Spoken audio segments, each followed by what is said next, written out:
Doctor Hiren Gamit और आज हम बात करेंगे फ्लैट फुट के बारे में। फ्लैट फुट को पैस प्लेनस भी बोला जाता है। तो इसमें दो टाइप्स होते हैं, पहला है फ्लेक्सिबल और दूसरा है रिजिड। तो पहले की फ्लेक्सिबल की बात करें तो फ्लेक्सिबल में होता क्या है, जो हमारे फुट में इंट्रिंसिक मसल्स है वो वीक होते हैं। तो इंट्रिंसिक मसल्स वीक होने से क्या होता है, जब भी हम खड़े होते हैं या फिर चलते हैं तो इंट्रिंसिक ग्रुप मसल्स पर जोर आता है। तो जोर आने के कारण वो जोर झेल नहीं पाता और जो हमारा कर्व होता है मीडियल लॉन्गिट्यूडनल कर्व वो फ्लैट हो जाता है। तो ये जब हम सोफे पर बैठे हुए हैं या फिर हमारा पैर ऊपर होता है तो ये मीडियल लॉन्गिट्यूडनल कर्व रहती है। और जब भी हम खड़े होते हैं या फिर चलते हैं तो जैसे ही इंट्रिंसिक मसल पर जोर आता है तो ये आर्क ख़त्म हो जाती है।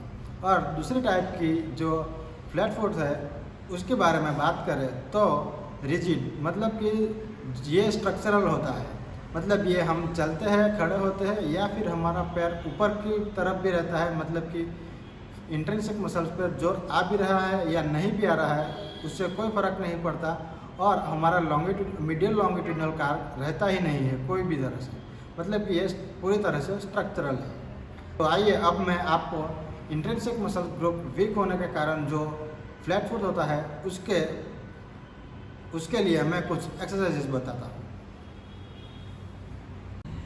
तो आपको पहले मैं बता दूँ कि मीडियल लॉन्गिट्यूडनल आर्क क्या होता है। ये जो आर्क है इसको हम बोलते हैं मीडियल लॉन्गिट्यूडनल आर्क, और ये जो हमारे मसल्स है ये है इंट्रिंसिक मसल्स। तो flexible type of flat foot में क्या होता है कि ये मसल्स वीक होने के कारण हमारा फुट फ्लैट हो जाता है जब भी हम खड़े होते हैं या फिर जब भी कभी हमारे इंट्रिंसिक मसल्स पर जोर पड़ता है। हमारी पहली एक्सरसाइज देखें तो एक बॉल लेना है, स्पॉन्जी बॉल, और इसको इस तरह से नीचे रखना है। फ्लैट फुट जो पैर में है उस पैर को ऊपर रखना है और उसके बाद ऐसे नीचे की तरफ प्रेस करना है और उसके बाद टो और फिंगर्स की मूवमेंट करनी है इस तरह से।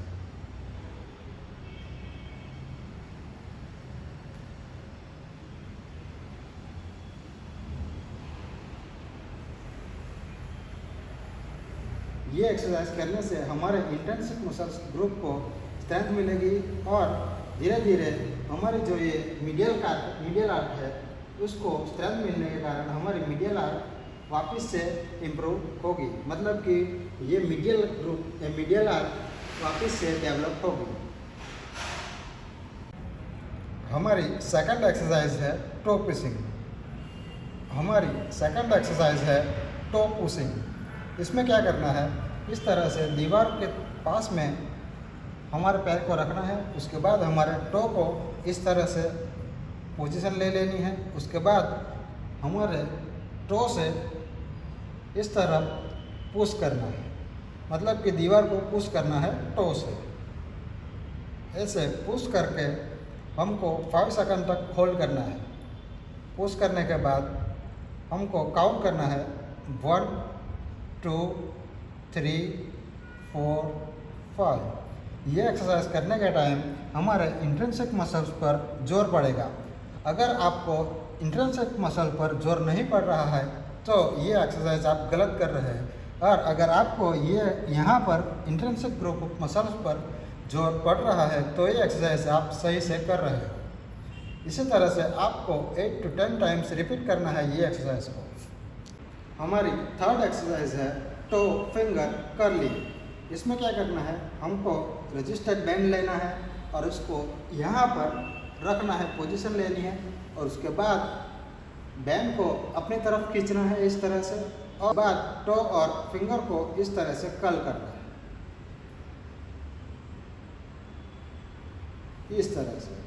बैंड को अपनी तरफ खींच के रखना है और ये इस तरह से मूवमेंट करनी है इस तरह से हमारी मूवमेंट होनी चाहिए।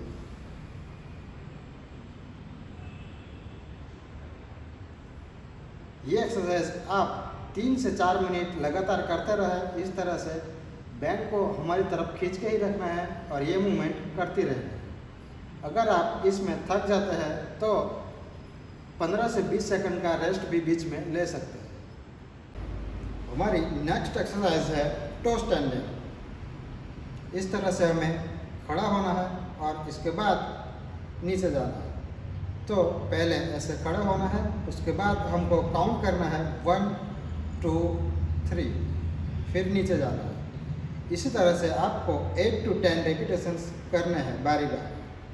पहले इस तरह से ऊपर आना है और उसके बाद धीरे से नीचे जाना है। हमारी 5th एक्सरसाइज है इंट्रिंसिक मसल कर्ल। इसमें क्या करना है, यहाँ पे आपको ध्यान रखना है और इस तरह से मूवमेंट करनी है। ये हमारा इंट्रिंसिक मसल है और इसको हमको इस तरह से कर्ल करना है। ये एक्सरसाइज भी आपको 2 से 3 मिनट करनी है लगातार इस तरह से। यहाँ पर आपको प्रेशर फील होगा इस तरह से।